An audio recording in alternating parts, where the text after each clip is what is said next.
In Victorian London, thousands packed into a massive hall every Sunday not for a concert, not for a political rally, but to hear one man preach. His name was Charles Spurgeon, and by the age of 22, he was the most famous preacher in the English-speaking world. They called him the Prince of Preachers.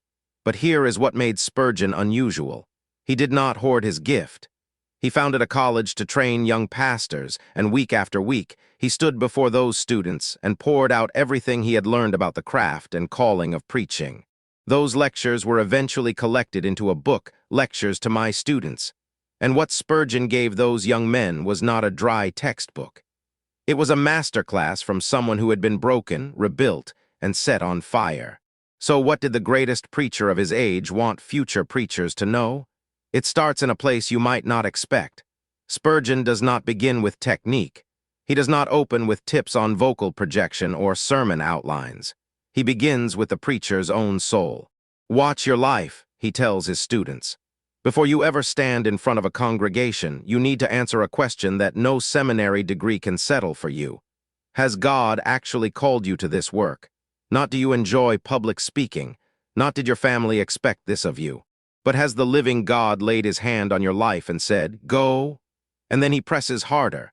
Are you yourself converted? This sounds almost offensive, of course, a minister is converted, but Spurgeon had seen it.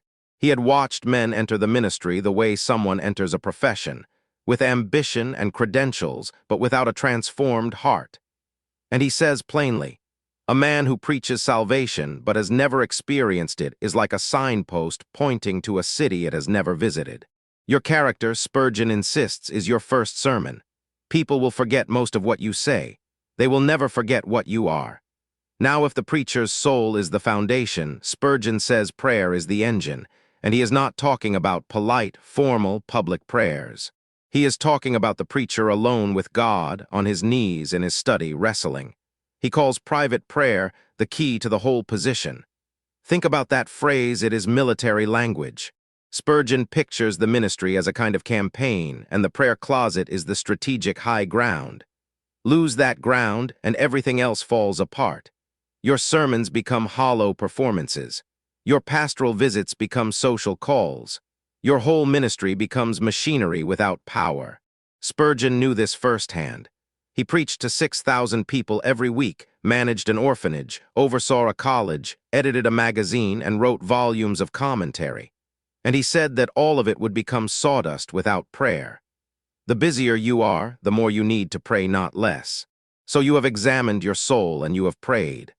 Now you sit down with your Bible and an empty page, and you face a question every preacher dreads on Monday morning.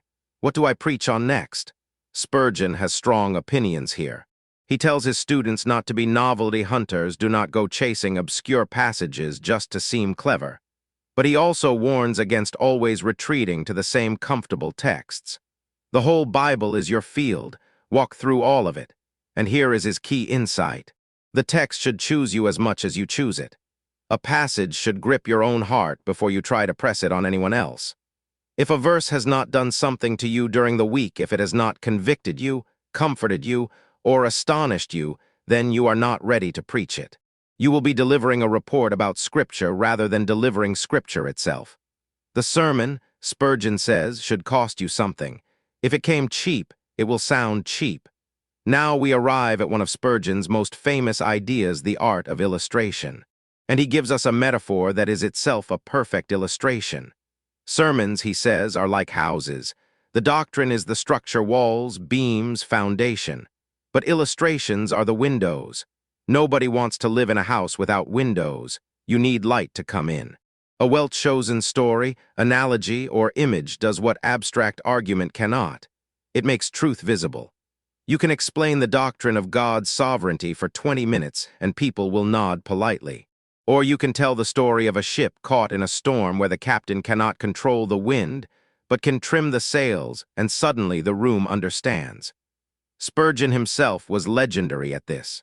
He drew illustrations from farming, from London street life, from history, from nature, from everyday domestic scenes. He told his students to keep their eyes open all week. The world is full of windows. Your job is to collect them and set them into the walls of your sermons so the light gets in. And then Spurgeon says something that scandalized some of his Victorian contemporaries. He defended humor in preaching. Now this was controversial. Many churchmen believed that the pulpit was a place for unbroken solemnity. Laughter in a sermon? Unthinkable, but Spurgeon pushed back hard. He pointed out that there is a difference between levity and joy, between being silly and being human. Jesus himself used vivid, sometimes startling images: a camel squeezing through the eye of a needle, a man with a plank in his eye trying to tweeze a splinter from his neighbor's. Spurgeon's argument is practical. If a flash of humor wakes up a drowsy congregation, is that not serving the truth rather than undermining it? He would rather see people laughing and listening than solemn and asleep. But he adds a warning. Humor must serve the message, never replace it. The preacher who becomes a comedian has lost the plot. The goal is not applause, it is transformation, and now the tone shifts. Because for all his energy and wit, Spurgeon carried a heavy burden that he did not hide from his students. He suffered from severe depression. He called these episodes the minister's fainting fits, and his honesty about them is remarkable for any era, let alone the 19th century. He described seasons of darkness so deep that he could not pray, could not read, could not feel any sense of God's presence. The man who preached hope to thousands sometimes sat alone, unable to feel any hope himself. But here is what Spurgeon does with this pain. He does not treat it as failure. He does not tell his students that real faith eliminates depression. Instead, he says something extraordinary. These dark seasons can become preparation. God sometimes empties a vessel before filling it with something new. The preacher who has been through the valley is the one who can speak to others in that same valley with credibility and compassion. You are not disqualified by your suffering, Spurgeon tells them. You may be being equipped by it. From the inner life, Spurgeon turns to the outer craft, and he gets remarkably specific. He lectures his students on their voices, not just what they say, but how they say it. Monotone delivery, he warns, is a sedative. If your voice never rises, never falls, never pauses, never quickens, you are doing the congregation's eyelids a great favor. He coaches them on breathing, on pacing, on the power of a well-placed silence. He talks about posture: do not slouch, do not grip the pulpit like a man afraid of falling overboard. He talks about eye contact: look at people, not at the ceiling, not at your notes, not at the back wall. Preaching is communication, and communication requires connection. These details might sound small, but Spurgeon understood something important. The truth deserves your best delivery. A glorious message mumbled into a manuscript is a tragedy. Spurgeon also devotes attention to something many preachers of his day considered beneath them: open-air preaching. Taking the gospel to the streets, the markets, the fields, he loved it. He saw it as the native habitat of the gospel. Jesus preached on hillsides and from boats. The early Methodists transformed England by preaching in coal fields and town squares. And Spurgeon tells his students, do not think you are above it. Open-air preaching strips away every crutch. There is no stained glass, no organ music, no captive audience. You have to earn every moment of attention. The hecklers are real.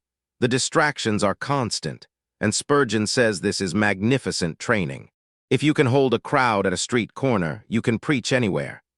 But after all this practical instruction, the illustrations, the voice work, the humor, the preparation, Spurgeon arrives at his deepest conviction. And it is the thread that runs through every single lecture. None of it matters without the Holy Spirit. You can master rhetoric, you can perfect your delivery, you can fill notebooks with brilliant illustrations, and if the Spirit of God is not in it, you are making noise. Spurgeon is emphatic. The preacher's real power does not come from talent, training, or personality. It comes from God working through a yielded human vessel. This is not an excuse for laziness. Spurgeon worked harder than almost anyone. But it is a guard against pride. The moment you think your eloquence is converting souls, you have confused the instrument with the musician. Pray for the Spirit's power the way a sail prays for wind. Without it, you are going nowhere. And this leads to Spurgeon's final and perhaps most passionate theme: earnestness. He cannot stand a bored preacher. He cannot tolerate a minister who handles the gospel the way a clerk handles paperwork. You are telling people about eternity, Spurgeon says. You are speaking about heaven and hell, about a God who became human and died and rose again. If that does not set you on fire, what will? He tells his students that the congregation can sense whether you believe what you are saying. They may not be able to articulate it, but they feel it. A preacher without passion is a contradiction in terms. Earnestness is not volume. It is not theatrics. It is the unmistakable quality of a person who is gripped by the reality of what they are communicating. Spurgeon says he would rather hear a stammering man who believes every word than a polished orator who is merely performing. Charles Spurgeon died in 1892 at the age of 57, worn out by decades of relentless labor, chronic pain, and recurring depression. But the words he spoke to those students in that small college classroom outlived him by more than a century. Lectures to my students endures because it is not really about technique. It is about what happens when a flawed, suffering, passionate human being gives everything to the work of communicating God's word. Spurgeon does not offer a system. He offers himself his struggles, his humor, his hard-won wisdom, his unshakable conviction that preaching matters because God speaks through it. And his final message to those young men and to anyone who picks up this book today is simple. Watch your soul. Pray without ceasing. Study the whole Bible. Love the people in front of you. Depend completely on the Holy Spirit. And for the sake of the message you carry, bring everything you have. The Prince of Preachers would settle for nothing less.